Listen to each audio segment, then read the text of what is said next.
know that Sadiq Khan says he's going to be the greenest mayor ever.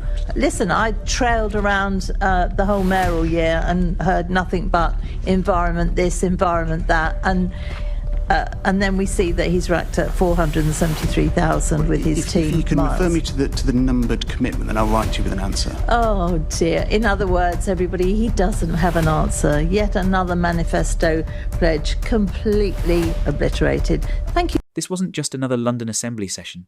This was a collision over transparency, climate hypocrisy, manifesto promises, policing cuts, carbon emissions, and accountability. And it got uncomfortable fast.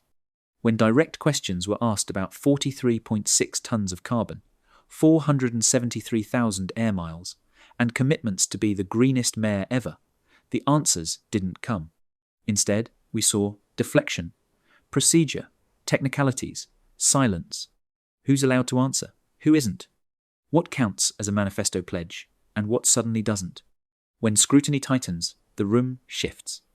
Police numbers down, climate credibility questioned, officials declining to engage, and a repeated line, "That's not within scope." Is that oversight or avoidance? Stay with me, because one exchange near the end exposes the real fault line in this debate, and most viewers won't catch what actually happened unless they watch it through. If you believe public officials should face direct questions without evasion, like this video, share it, subscribe, visibility matters, and watch until the final minute, because that's where the tone changes completely. Now decide for yourself, was this accountability in action or accountability resisted? Going back to Sadiq Khan and his manifesto pledges to be the most transparent and green mayor ever, what do you think about 43.6 tonnes of carbon?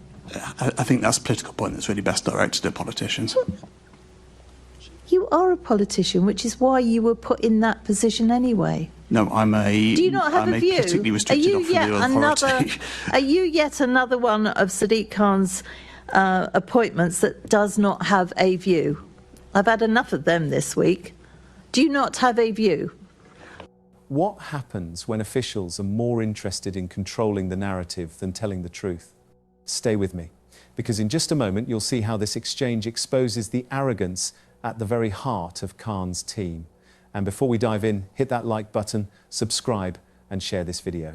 The mainstream media won't hold him to account, but here we cut straight through the spin. Since the mayor's election, the Met has reduced the number of police officers and PCSOs by 1,400. So what are the implications of this for the mayor's manifesto commitments on making London safer? So, No, I asked Jamila. I know, but I'm going to answer. Why? Because you ask questions, we answer them, and we've chosen to split the questions up that way. So, Okay, so Jamila, when you're looking at your monitoring reports, is it sort of a RAG system? And is therefore this coming up as red? So on this one, we are, as I say... Is Jamila not capable of answering questions? Chair, with respect... It's Jamila's job to monitor. I'm asking her how she monitors. With respect, Chair, it's not appropriate for committee members to ask that sort of question of paid officers of the authority. That's where you're wrong. It is for us to ask who we want to, actually. No, and it's for us to choose who will answer with respect. So, I will answer this. What are you concerned about that I can't ask an officer? Jamila's job is to monitor. She very eloquently told us how she monitors this at the beginning, and I'm asking her how she's particularly monitoring this. Because it's a point of principle in a 3-hour session that we get to divvy these things up between us, and this is how we choose to do it, and that's the end of the matter. That's very interesting. So, if it's a rate 473,000 air miles is somewhat excessive. I mean, again, it's a political comment. I'll prefer the. Well, you're a political man, so answer it. What do you think that's acceptable? No, I'm a politically restricted officer of the authority. I really think that's a better question. Well, you must have a thought process. Do you think that's acceptable or not? Again, I'm not. It's not a manifesto commitment. It's not within the scope of this meeting. No, with respect, global leader in tackling the climate crisis. Does the climate crisis not include flying? How do you square that? If he's supposed to be such an environmentalist, why at the drop of the hat does he leap into an aeroplane? unless he's trying to keep up with Sir Keir Starmer, who also spends more time out of the country. So going back to Sadiq Khan and his manifesto pledges to be the most transparent and green mayor ever, what do you think about 43.6 tonnes of carbon? I think that's a political point that's really best directed at politicians. You are a politician, which is why you were put in that position anyway. No, Do you not have a view? Politically restricted authority. Are you yet another one of Sadiq Khan's appointments that does not have a view? I've had enough of them this week. Do you not have a view?